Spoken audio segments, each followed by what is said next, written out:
lazima tuambie wana Yanga kwa nini wanataka kuwafungia hawa. Sababu ni moja tu.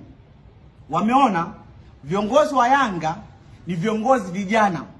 Wameona viongozi wa Yanga wanafanya mambo makubwa sana wa kutarajia. Kwa sababu kama viongozi ni vijana, tafsiri yake ni nini? Tafsiri kwa sababu hawa ni vijana, watakaa muda mrefu kwenye mpira na Yanga itatawala mpira wa Afrika na Tanzania kwa ujumla. Hili waondoe kwenye reli, wanataka kuwafungia viongozi wetu.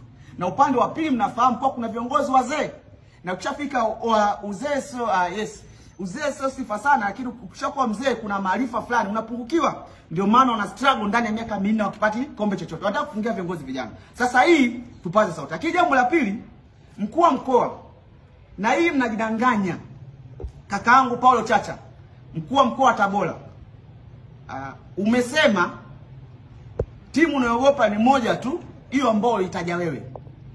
Kwa ushahidi huo wa kimazingira, kama mechi ya kwanza Tabora United anacheza kwenye ligi zidi ya Simba, wachezaji walikuwa hawana vibali, tafsiri haraka kuwa mkuu wa mkoa wewe ulisababisha wachezaji wasipate vibali ili timu yako ya Simba ipate matokeo.